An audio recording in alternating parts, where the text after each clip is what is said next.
wagendanaga na Yesu, ariko muri no minsi warakonje. Wagendanaga na Yesu, ariko muri no minsi isi yarakuririmbiye urikiriza. Erega hano hanze siraririmba bene data. Hano hanze hari isi iririmba, iraririmba. Isi ya hano hanze iraririmba, ishobora kugukura muri Yesu urebye nabi. Hanyuma aramubwira ati ragira intama zanjye. Natwe uyu munsi araduhamagara. Ariko reka mbabwire, hari ibintu bitanu Petero yakoze. Niba urimo kubibona mu buzima bwawe, ni nabyo ndangirijeho. Niba urimo kubibona mu buzima bwawe, menya yuko uri mu nzira inyerera y'amanegeka yo gusubira inyuma.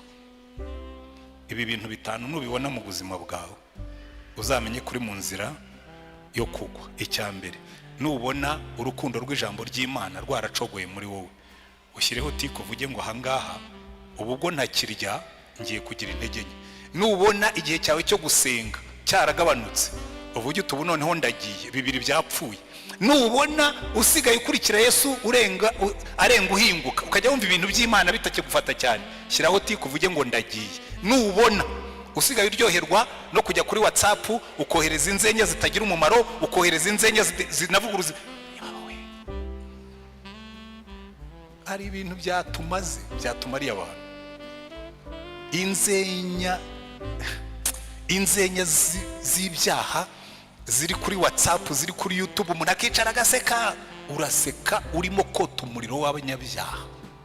Ibyo wariye nibyo usa nabyo.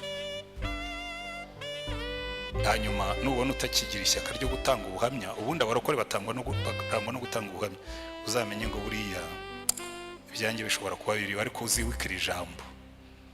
Yesu ari muri business yo kugarura abantu mu nzira.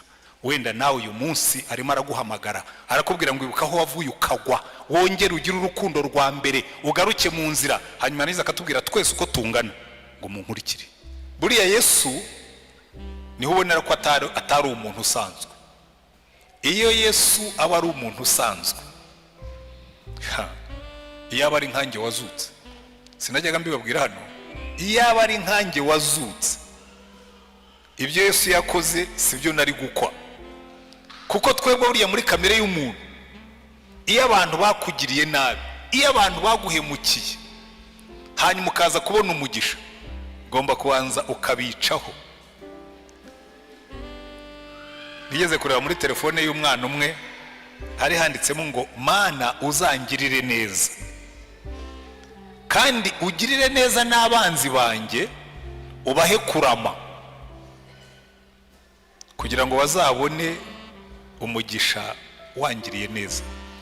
Wumvise iryo sengesho, ushobora kumva ari isengesho ryiza pe, ukavuga ati uyu ni umuntu ukunda abanzi be nkuko Yesu yatubwiye. Ariko no, igituma basengera ngo barame ni ukugira ngo azabakore ku matama bamubonye Uwiteka yamugiriye neza, akajya banyuraho akabatera ivumbi, akavuga ati ndabicaho tu mumenye ko Uwiteka yangiriye neza.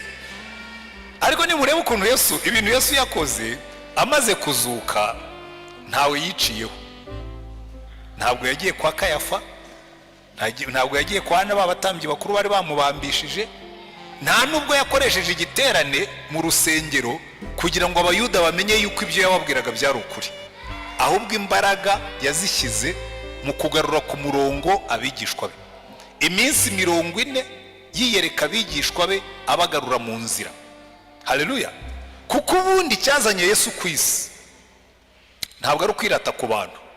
Burya nimubona umuntu yirata, ari abantu rimwe na rimwe ureba, niwumva umuntu akuratira diplome, akakubwira amashuri yize, akakubwira agakunda na twa tunyuguti bongeraho. Iwacu iri iyo twakuriye baravuga ngo imfizi ngufi ngo zisunga imigina. Hari igihe rero umuntu yisunga umugina kugira ngo agaragare, akavuga ati ariko kuki mutanyita doctor, ntabwo muzi ko nize? Kuki mutanyita reverend? Umupastor umwe yigeze kutubwira nako kuko twari turi mu ishuri, hanyuma aravuga ati rwose uyu munsi ndumva nsinzwe ko n'abigishe. Ndababwira ntariko mujye mwitondera amatitire, kuko titire si kugira uwuriwe. Noneho ariko narabisobanuye cyane, sinshaka kubisobanura cyane hano. Ubwo ndavuga nigisha abanyeshuri kuko ni ibintu twari turimo kwiga. Noneho aramanika, bari bafite uburenganzira bwo kumanika. Iyo nigisha jewe n'abanyeshuri bafite uburenganzira bwo kumanika bakabaza cyangwa bakavuga. Aramwira ati reka mbanze nihane, ati mbabwire ikintu mbaturire. Ati umukristo ahirutse kunyandikira, arangura mbwira ngo mwene data kanaka, ati umujinya narakaye watumye ntanamusubiza, anyita mwene data Rutayisire Antoine. Bangira pastori se ntabwo yabizi, bangira kanoni ntabwo yabyumvise, yagombaga kwandika Reverend Kanoni.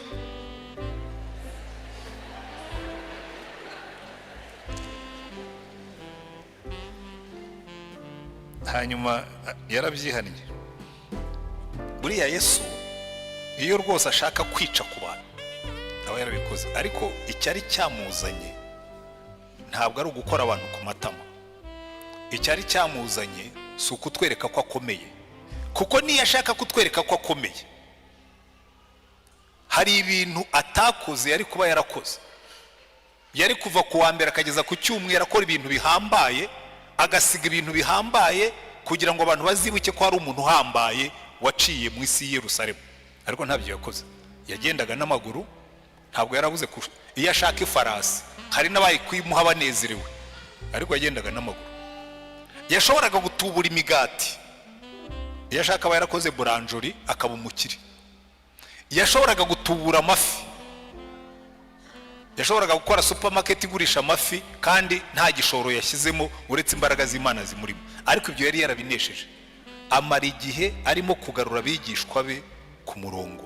Nuno munsi nibyo akora.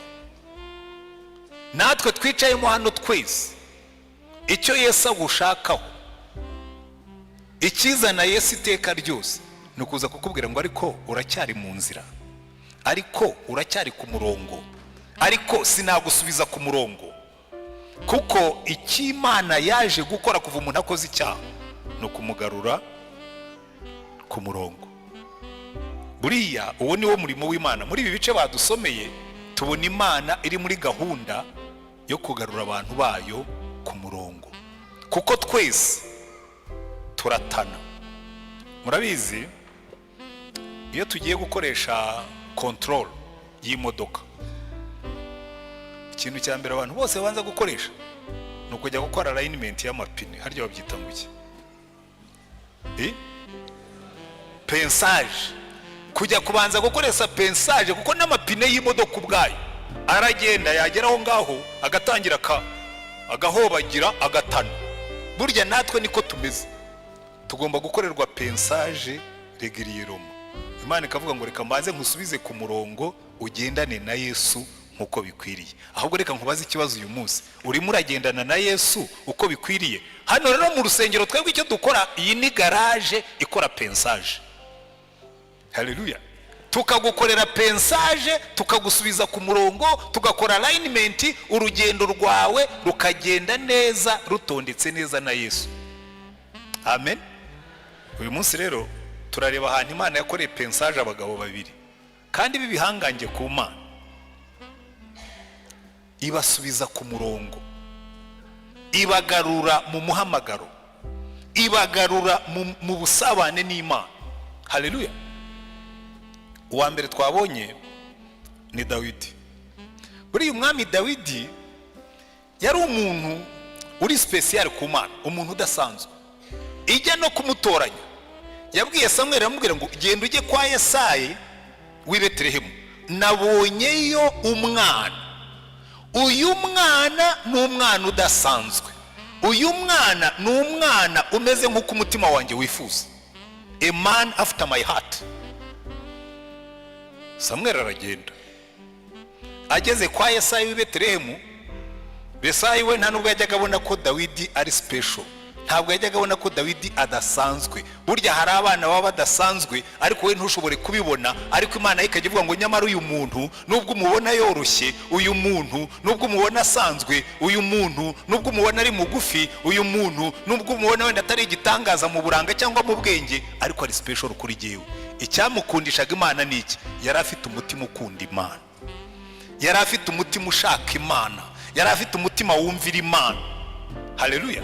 Nimuzitegereza neza muri Bibiliya, Imana yivuga kuri Dawidi, na Dawidi nawe iyo yivuga. Ubundi iyo bavuze Dawidi nicyo uhita wumva mu mutwe, wumva Goliyati. Amen. Ariko Dawidi we agiye gupfa aravuga ngo ya sinshaka ko muzanyibukira kuri Goliyati, sinshaka ko muzanyibukira ku ntambara narwanye. Aravuga ngo nimushaka kwibuka Dawidi mujye muvuga ngo umuhimbyi w'igikundiro wa zaburi za Isirayeli, ngo umwami, ngo Imana yasize amavuta. Urumva uwe yaravuga atoya ntimukanyibukire kuri biriya byo hanze. Bayidoye njya mbibwira abantu nanjye, hano mu Giporoso hari abantu duhura kamwe ariko ntabwo kiba mu Giporoso nashwe nigiye mu kiruhuko cy'izabukuru, ngo abantu se ko bakivuga ngo hari ngo iremera kwa Rutayisire. Ntabwo nyine iryo ni amakosa y'abantu. Hano ni muri Anglikani y'Iremera, hano ni mu Giporoso, ntabwo ari kwa Rutayisire. Kwa Rutayisire ni mu Rukiri. Ariko abantu baragenda bakakwitirira ibintu by'inyuma.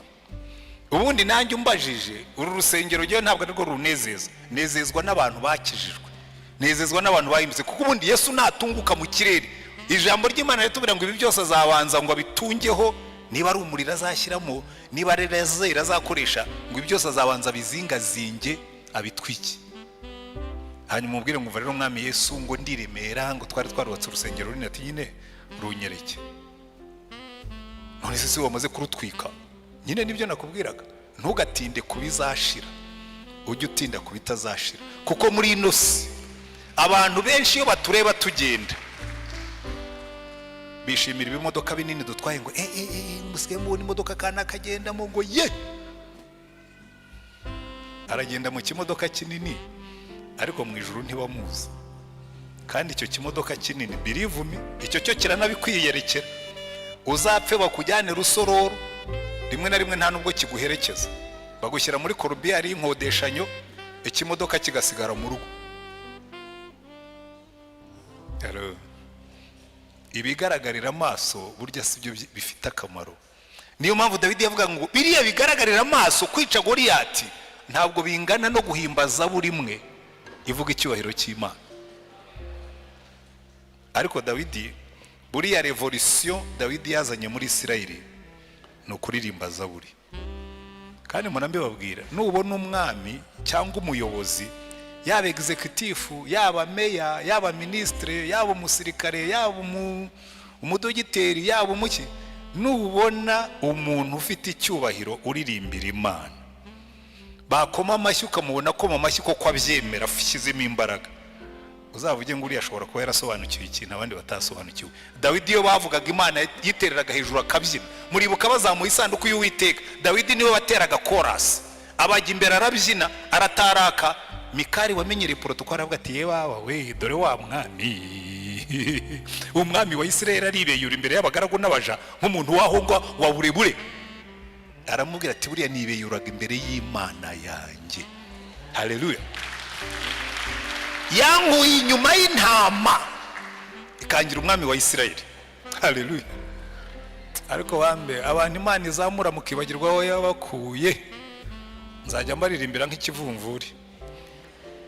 Ubwo yumvuze gutyo abanyamujyi ntibashobora kubyumva, kireka abantu babaye mu cyaro.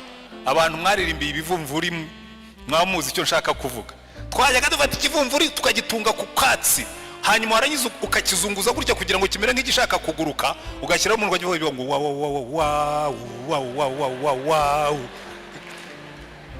Ababaye mu cyaro murabyibuka, uwo wari umukino w'abana. Ariko twarakibyiniriraga ukavuga ngo vuga Nyamatanga, vuga nzagusubizaho nagukuye. Njya mbwira Imana, uzambabarire ntuzansubizaho wanguye, aho wanguye ndahazi, ntuzansubizeyo. Ariko buriya abantu mwicayemo hano, Imana ije ikababwira utoke ngiye kukugirira neza ngo usubizaho nagukuye. Mushatse mwajya mushima Imana tuzaho twavuye. Haleluya. Dawidi rero yarabizi agashima Imana. Ariko uwo muntu Imana ishima, reka nihute kuko ubwo natangiriye ku ruhande. Uwo muntu Imana ishima, hari umunsi Satani yamuciye muri humye, amwereka umugore ari muri etaje hejuru. Hari abantu ujya numva babeshyera Batisheba, ngo urumva ngo Batisheba, ngo hari nabo njya numva bavuga ngo hari abagore mumeze ngo abakobwa mumeze nka Batisheba, ngo mwambara utuntu tugufi ngo tugakurura amaso y'abagabo. Mbabwiza ukuri, Batisheba yari totally innocent muri kiriya kibazo. Ikibazo cya Batisheba nta ruhare yari yarakigizemo. Kuvuga ukuri mwiza nta kosa uba wakoze. Yibereye iwe mu gikari. Murabiza erega barabona twavukiye ahantu hataba dushe, twiyuhagiriraga mu gikari.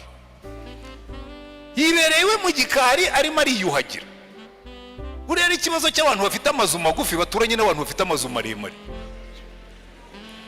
Uba wibereye muri dushe, umuntu utuye hano hirya arimo kureba muri dushe yawe ameze gute. Ikigabo gihagaze kuri bariko, umugore yibereye muri dushe. Nerega none munsi birabo, yibereye muri dushe arimo ariyuhagira, arisiga bya bindi abagore mukora mugati.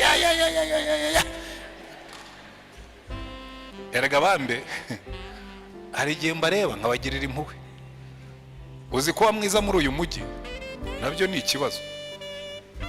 Jewe sindi umugore, ariko iyo ndebye abana bari bari muri uyu mujyi, ibigabo bifite amaso yaturumbutseyo, ndavuga ntumva mbabariye abakobwa b'inzore n'abagore beza, kubera ko ba Batisheba ni benshi no muri uyu mujyi wa Kigali. Ibyo mvuga mbifitiye gihamya. Umukobwa yinyurira mu muhanda, ibigabo bigahagarara, ati ngutware untwaruza njyahe. Kandi yakwanga ngo kiriya gikobwa kirasuzugura, yagusuzugura ubundi gahunda mwari mufitanye niyihe? Abagore b'inzobe. Reka twikomereze. Dawidi umuntu Imana yashimaga areba Batisheba aramusambanya, amuteye inda. Amaze gusama araza aramubwira ati mva mwami, bya bintu twakoze byagize ingaruka. Dawidi ate ko numva ibyo bintu biri grave.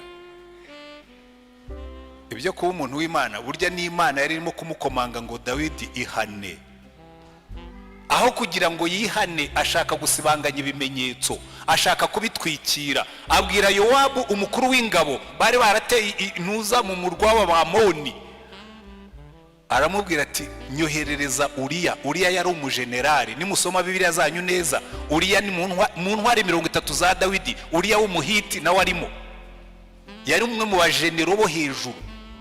Ubundi ntabwo ari generali ujya gutanga raporo y'intambara, hari abantu baba babishinzwe, hari abantu baba bari batoya.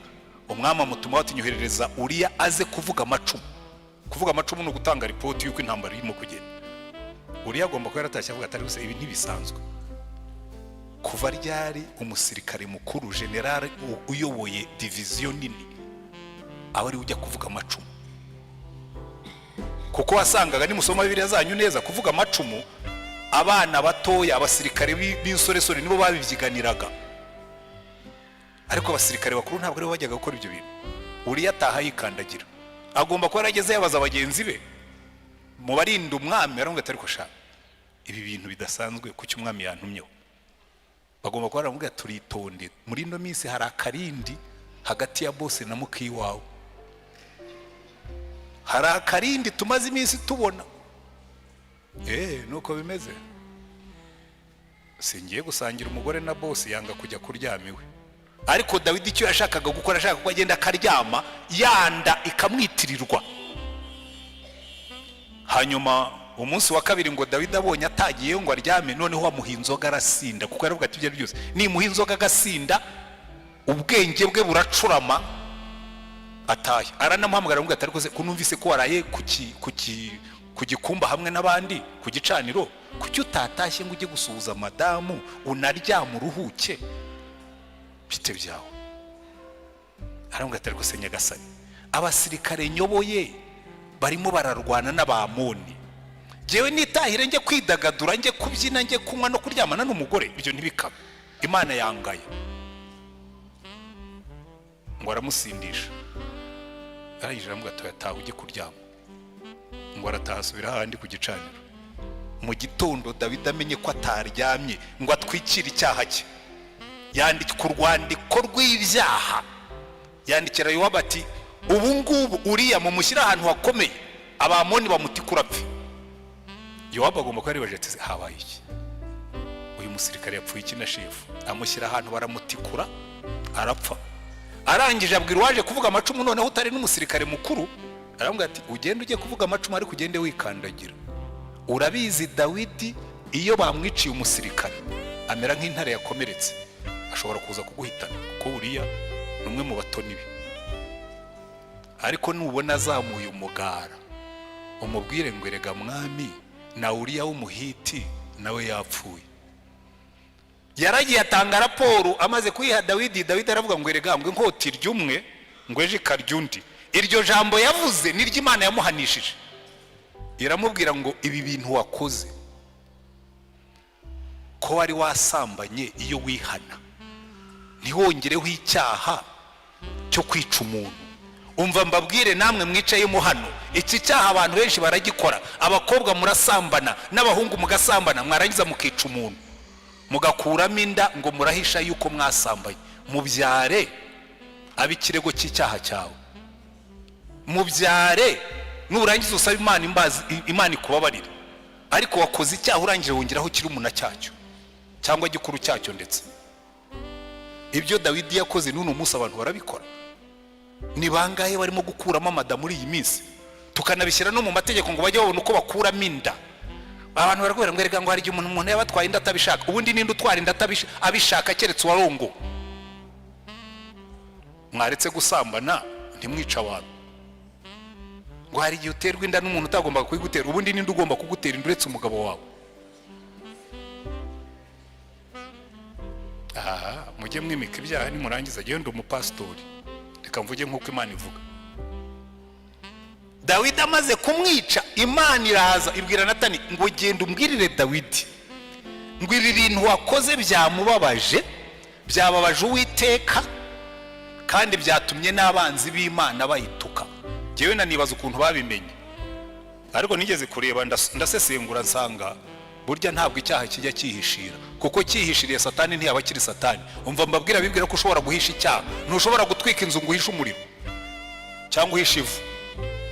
Kandi Satani ntiyaba kiri Satani akuretse ugakora ibyaha. Hari abantu bajyaho abagore bakigira smart ngo akagenda akajya gusambana. Ngaho nimujye mu smart, na Satani nawe ni smart kuko agomba kugukoza isoni. Nahoze nigisha abantu ejo, uyu mujyi rero urimo ubugoryi bwinshi, ariko nganze nigire kuri Petero kuko niwe nigishaga. Sinzi impamvu natinze kuri Dawidi, ariko ubwo wenda hari Imana ishaka gukosora. Mu gitondo ndimo kwinanurira imitsi y'abasaza, ngenda inyuma y'abakobwa babiri sinzi aho bari bavuye gukora akazi ka nijoro. Iyo mvuza ka nijoro ubwo murumva kariko umukobwa umwe arimo kubwira undi ati shakiriya kigabo rero kizi ko kimfite kandi ntikizi ko ari giye ugifite. Ati nzamurya. Ndavuga risha uyu mugabo iyo mba muzi, iyo mba muzi nari kumuhamagara nkamubwira ntumva wa mugabo we imigambi numvise barimo kugukorera. Abantu rero ngo musigaye murya abana waretse ko ari bo barimo kubarya. Umva umukobwa aragenda abwira undi aramubwira ngo wazandobeshejeho. Ndavuga ntiyampaye nka noneho uyu we baramurya ari babiri. Ngaho mwicaremo hano babarye mwibwira ngo muri bitangaza. Umva ari buriya mu gitondo giye buriya ushaka kumenya uko umujyi waraye, ujye ukora siporo mu gitondo. Uhere saa 11 ugeze saa 1 imodoka zitangiye kugenda, kuko saa 11 n'igice kugeza saa 1 hagenda abanyamaguru. Kandi abanyamaguru iyo bagenda baganira. Kandi jewe ngira ingeso yo kwandarika amatwi yanjye iyo ngenda ndumva da, ngenda numva. Hari abanyuraho barimo kuririmba, hari abanyuraho barimo kwitotomba, hari abanyuraho barimo kuvuga nk'ibyo ngibyo nababwiraga, bituma umenya uko umujyi uteye. Dawidi Imana imutuma yaramubwira ngo kuva wakoze icyo cyaha inkota ntizava mu rugo rwawe. Ariko icyatumye Imana imutumaho Natani yaramubwiye ngo icyaha cyawe nakikubabariye nagitwikiriye, kuko Imana yacu iba muri business yo kugarura abantu mu nzira. Kuva Adamu na Eva bakoze icyaha, Imana iri muri business, iri mu murimo wo kugarura abantu mu nzira. niba nawe wicayemo hano ukaba warigeze kugendana n'Imana ariko ukaba warasubiye inyuma, ukaba waragiye nka Dawidi cyangwa ukagenda nka Petero tugiye kuvugaho mu magambo makeya, Imana uyu munsi yakuntumye irambwira ngo mbwirira abantu banjye ngo nimugarukire Yesu. Haleluya.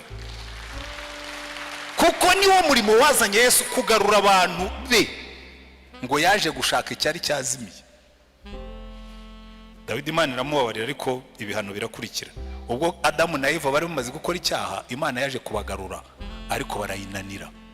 Imana ibwira Adamu ati ariko se wabwiwe n'iki ko wambaye ubusa? Ntabwo waba wariye rwa rubuto nakubuje ngo sigewe n'uriya mugore. Ibaza umugore ati se Eva byagenze bite ngo urya ubuto nawubuje? Sigewe n'iriya nzoka. Bikwereka ngo abantu ntibajya bakunda kwihana, ahubwo bagukunda gukora nka Dawidi, barenzaho, baratwikira, barihishahisha, barabundabunda. Ariko Imana ikaziga guhagarara ngo ntushobora kubundabunda nkureba, garuka mu nzira.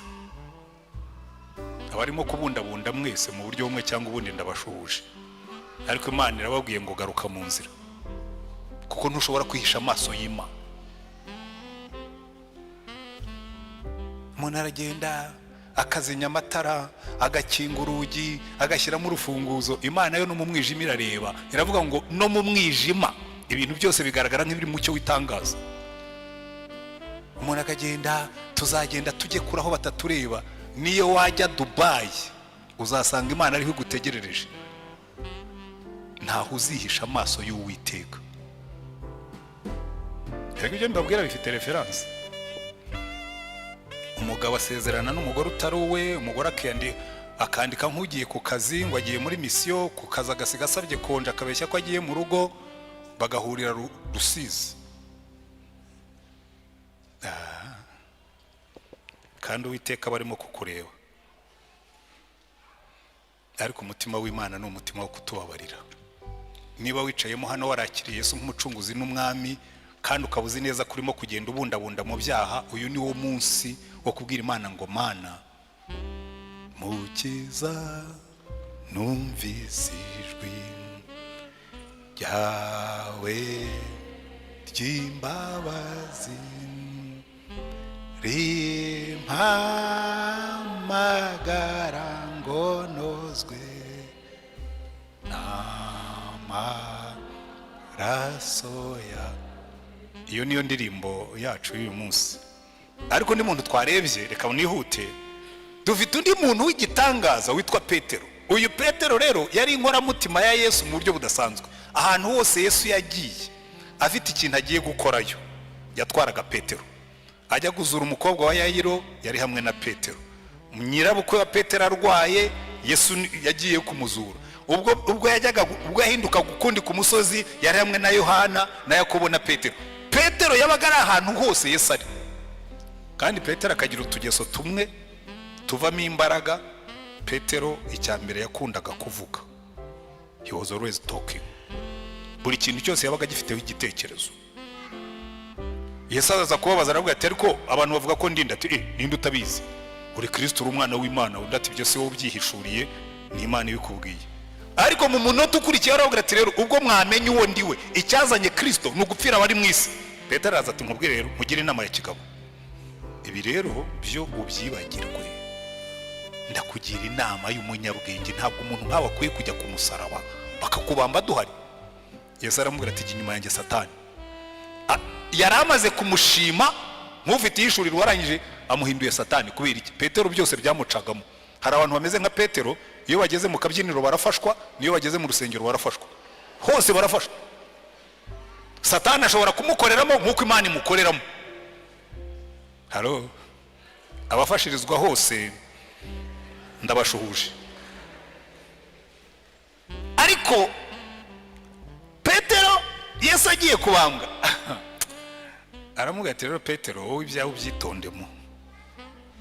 Ko mwitegereza Petero yari afite ibintu byinshi.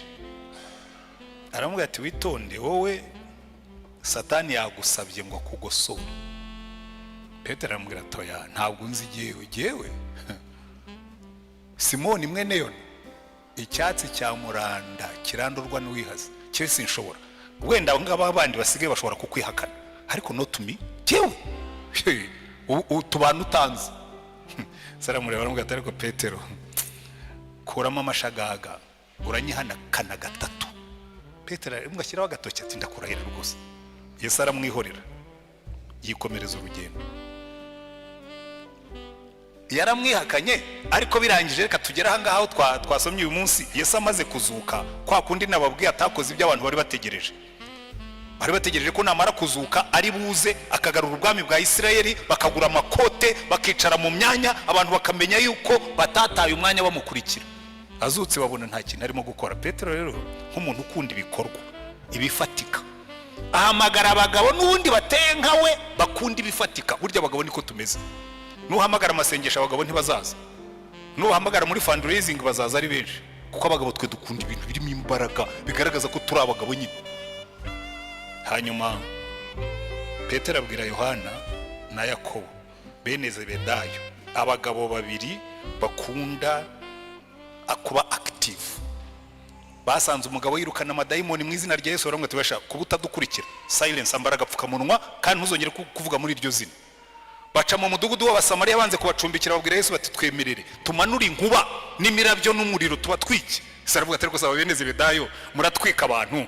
Undi munsi baramubwira ati ariko nugera mu bwami bwawe ndashaka ko Yohana azicara ibumoso nanjye nkicara iburyo, tukajya abantu batubona nyine bakamenya yuko Yesu aravuga ati izo ambisiyo zanyu. Nabo bari bahari.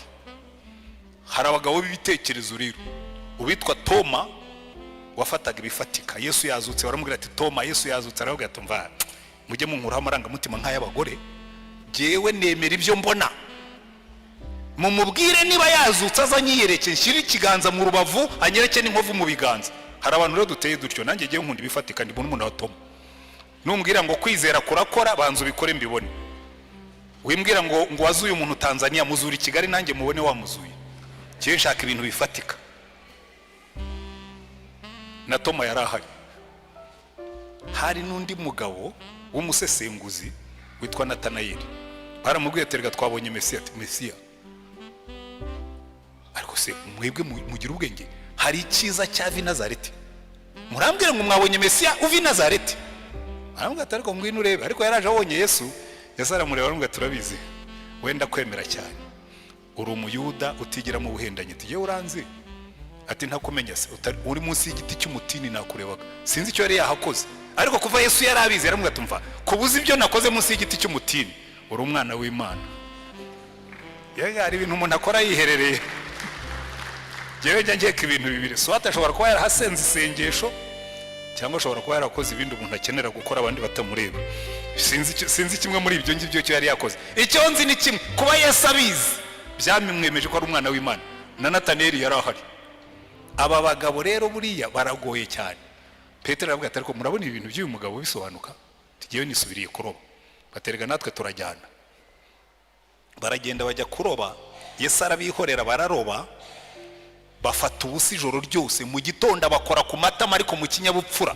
Araza watafite n'ubwato adafite n'ibikoresho, afata ifi. Niba yarazihamagaye zikizana, niba yarabigenje simbizi, afata ifi arazotsa. Aranyira avuga ati ba garçon bana banjye hirya hose mu burobyi murimo murafata se? Bati wapi twarahe turoba ntacyo twafashe. Tariko ubundi ubwo mwebwe iyo mirobere yanyu ni munajye inshundura iburyo. Bazinazi iburyo ngo bafata amafi menshi yuzuramo. Aho bari bahagaze hari amafi ariko ntibashobora kuyafata. Yohana abwira Petero turabizi Petero twafashwe, uriya ni boss, nta wundi ushobora gukora ibintu nk'ibi. Petero yakoze ubugoryi ngo afata imyenda yishyiramo. Ubundi umuntu yagiye kwinaga mu mazi akuramo imyenda, we yagiye kwinaga mu mazi arabanza arambara. Aroga aragenda asanga Yesu. Yesu aramwihorera. Buriya Yesu akora nk'abamama. Kera mama yabaga ashaka kunkosora ku bintu ntabwo yambwiraga atarangaburira, yarekaga nkabanza nkarya kugira ngo atantesha apeti. Namara kurya akambwira atari ku bundi biriya bintu. Na Yesu yarabaretse barabanza bararya kuko bari baraye baroba ntacyo bafashe. Amaze kubaha ifu aramubwira ati Petero tubisubiremo rero, reka dukore dekonte, dukore reviziyo, dukore control. Ubundi urankunda kurusha abangaba. Petero aravuga ati mwami uzi ko ngukunda. Mu zindi translations mukundi guhindura kwa Bibiliya ijambo Yesu yakoreshaga yaramubajije ngo urankunda n'umutima wose n'ubwenge bwose n'imbaraga zose agape. Aramubwira ngo ngewe ndi inshuti yawe Filewo. Aramubwira ati ragira abana b'intama zanjye. Amushubije mu cyizere. Umuntu uzakwizera akaguha n'abana be ujye umenya ko burya yakwizeye koko. Ragira abana b'intama zanjye. Kandi intama za Yesu ni abantu, ntabwo ari intama ziriya z'inyamaswa. Oya, abantu bamaze iminsi bamereye nabi ngo ninjye gushaka famu, ntabwo ndakicwa ndakamanikwa. Mbe nararagiye abantu ndangize ndagira inka noya, nzaragira abantu ndinde mpfa. Yesu yarambwiye ngo ragira abana b'intama zanjye, nzaragira abantu. Inka mujye muziragira mu amata nzayagura. Ariko byo gusubira kujya gukora amafamu no kwiruka inyuma y'inka byararangiye kera. Ibyo Imana irakarama. Abajya guhinga ibigori n'ibikomereza umurimo nzajya ndya kawunga naguze. Ariko amugiriye icyizere aramubwira ati ragira abana b'intama zanjye. Arongera amusubiriramo kuko yamwakanye gatatu. Agatari Pete, uribuka shaho urimo kwitotomba ngo nguri icyatsi cya muranda kirandurwa n'uwihaze, ngo aba bose bashobora urankunda kuruta abangaba.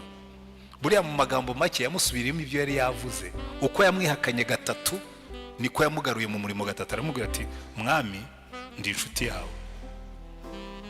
Aramubwira ati ragira n'intama nazo ndaziguhaye. Noneho ubwa gatatu akoresha rya jambo yakoresheje. Aramubwira ati ariko ubundi uri n'inshuti yanjye. Nicyo cyababaje Petero, avuga ati noneho n'ubucuti nabwo arabushidikanije. Kuko inshuti yo ishobora kugutererana kandi zijya zibikora. Hari ahantu Imana ivuga ngo ariko se ngo umubyeyi yakwibagirwa umwana we ngo ngo ashobora kumwibagirwa. Ngo ariko ngewe sinzabibagirwa kuko nabaciye mu biganza nk'imanzi.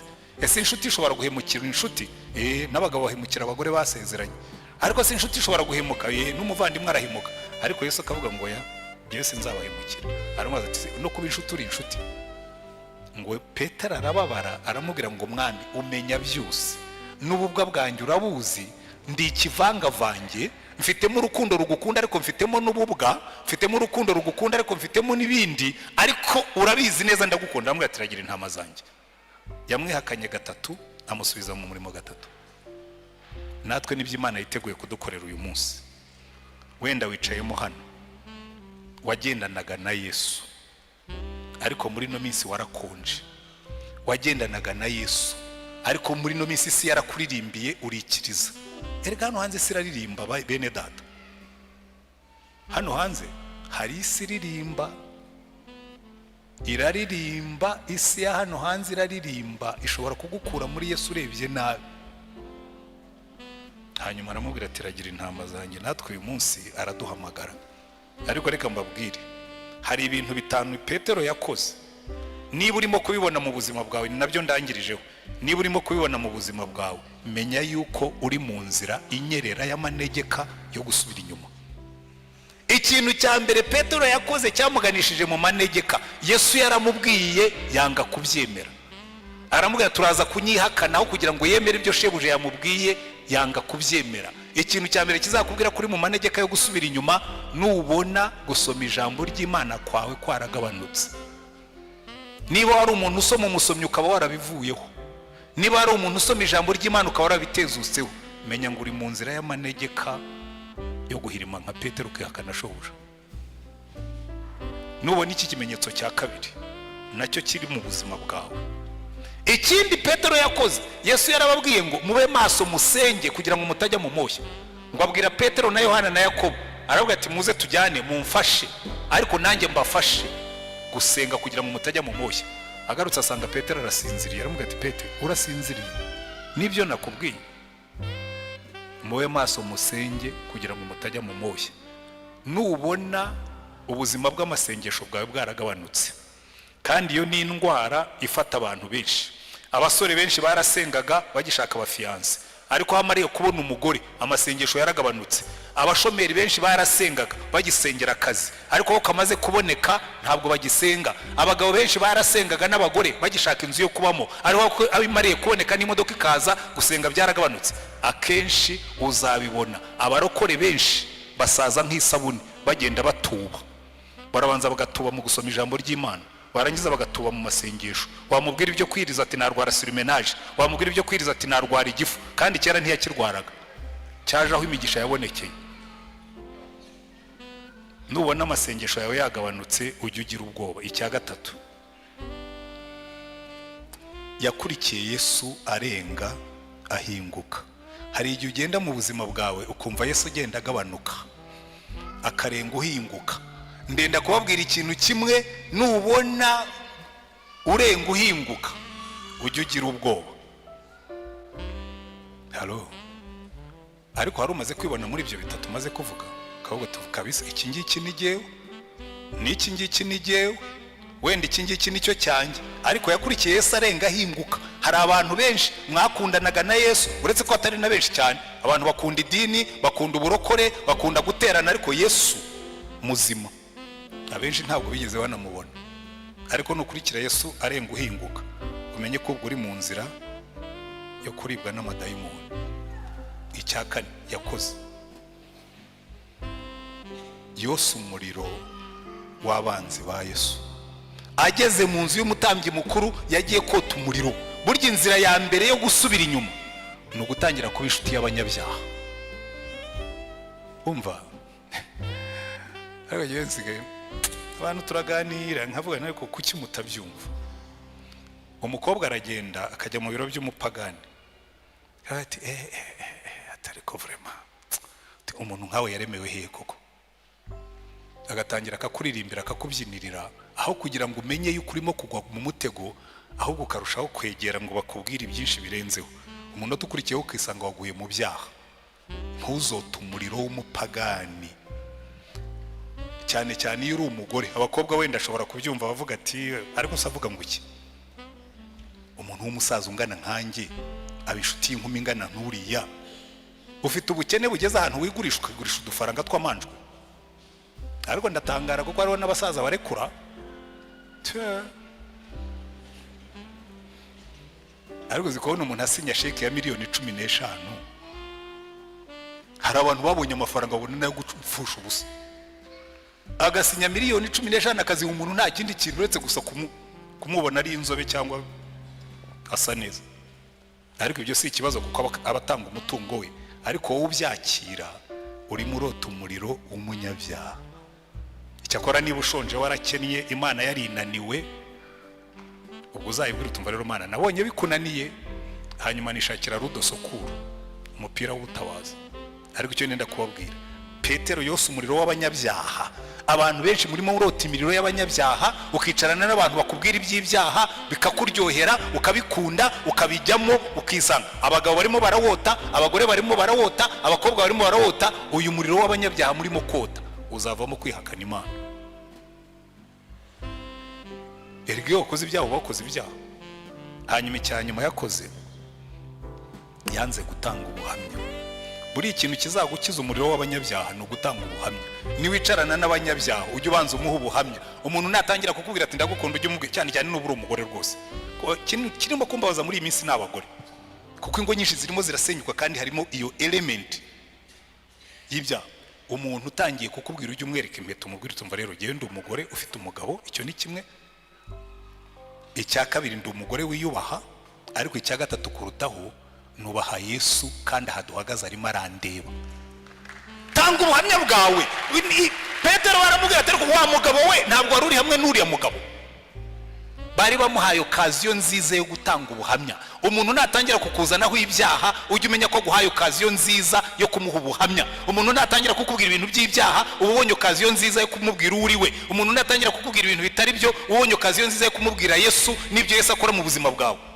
Ariko kubera ko dukunda gushimwa n'abantu no gukundwa n'abantu cyangwa se n'ibintu, dutakaza umwanya wo gutanga ubuhamya.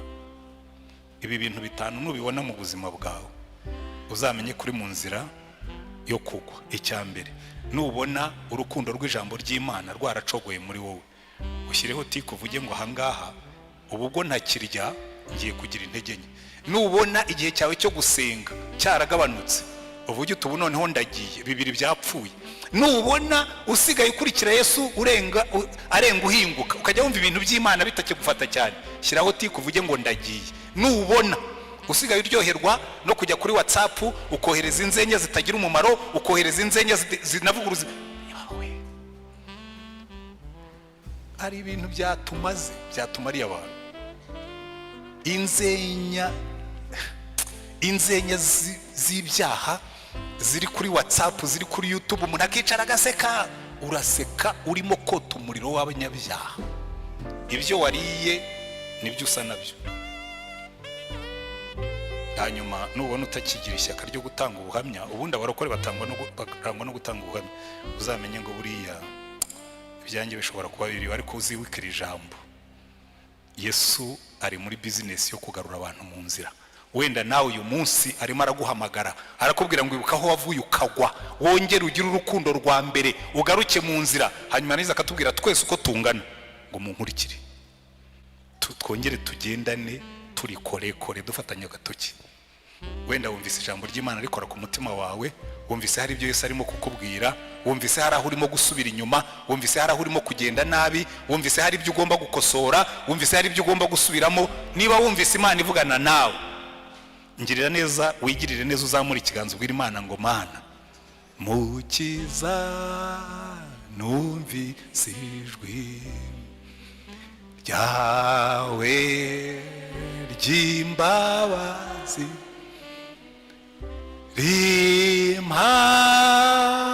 rimpamagara ngo nozwe n'amaraso ya nditabye Yesu, ndaje mukiza, amaraso wavuye anyoza ntunga. Zamura ikiganza cyawe ugira icyo ubwira Yesu, umubwire ngo ndaje rwose, ibyo ntatunganya nabibonye, ntabwo nshaka gusubira inyuma, ntabwo nshaka yuko uzajya urenga mpinguka, ndambiwe ko umuriro w'abanyabyaha, ndambiwe ko. Turagushimye Mwami Yesu, ibi biganza byose bizamutse imbere yawe, ni abantu bemera yuko bumvise ijwi ryawe.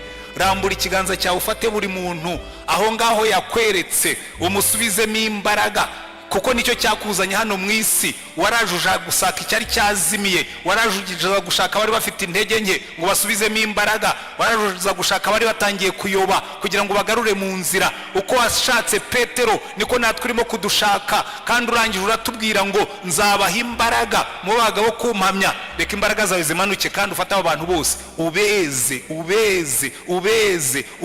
numara kubeza ubuzuza imbaraga, bahesha izina ryawe icyubahiro kandi bahe umugisha mu murimo wawe, mu izina ryawe Umwami wacu Yesu Kristo, amen. Imana ibahe umugisha.